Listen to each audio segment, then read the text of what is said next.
मदीने जो साईं वॾे कुर्ब वारो छा बयान मां कयां। मदीने जो साईं वॾे कुर्ब वारो छा बयान मां कयां। छा बयान मां कयां ख़ुल्क़ थो ॿुधायां। छा बयान मां कयां ख़ुल्क़ थो ॿुधायां।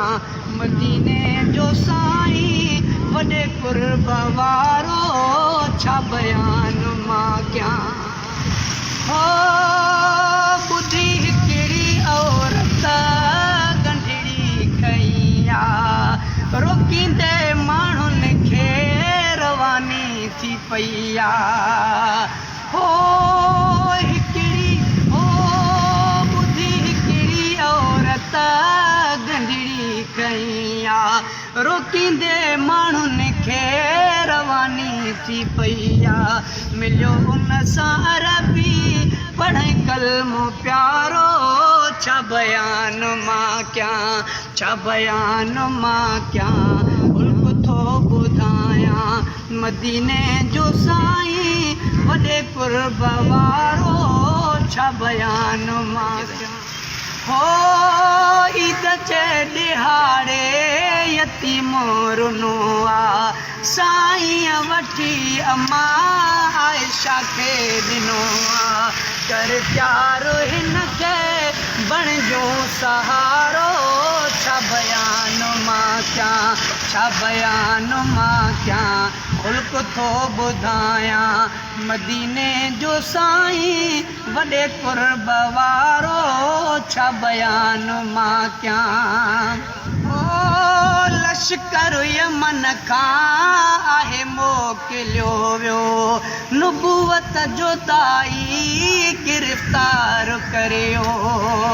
हो लश्कर यमन खां आहे मोकिलियो वियो, नुबूवत जो दाई गिरफ़्तार करियो। महिमान मुंहिंजा आहिनि ताबेदारो छा बयान मां कयां। छा बयान मां कयां ख़ुल्क़ थो ॿुधायां। मदीने जो साईं वॾे कुर्ब वारो छा बयान मां कयां। हो यहूदी जो बचड़ो मजलिस में नाहे, मिली जो ख़बर हू बीमार आहे। हलो ए सहाबी उहो थे भलारो छा बयान मां कयां।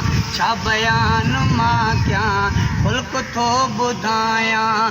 मदीने जो साईं वॾे शान वारो छा बयान मां कयां। हो रब उनखे अख़लाक़ में कयो निरालो, मदह में इरशाद जो लिखाइणो आहे नालो।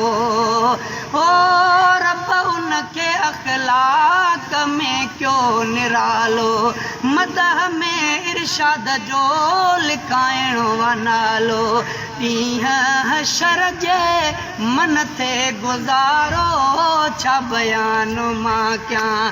छा बयान मां कयां ख़ुल्क़ थो ॿुधायां। छा बयान मां कयां ख़ुल्क़ थो ॿुधायां। मदीने जो साईं वॾे कुर्ब वारो छा बयान मां कयां।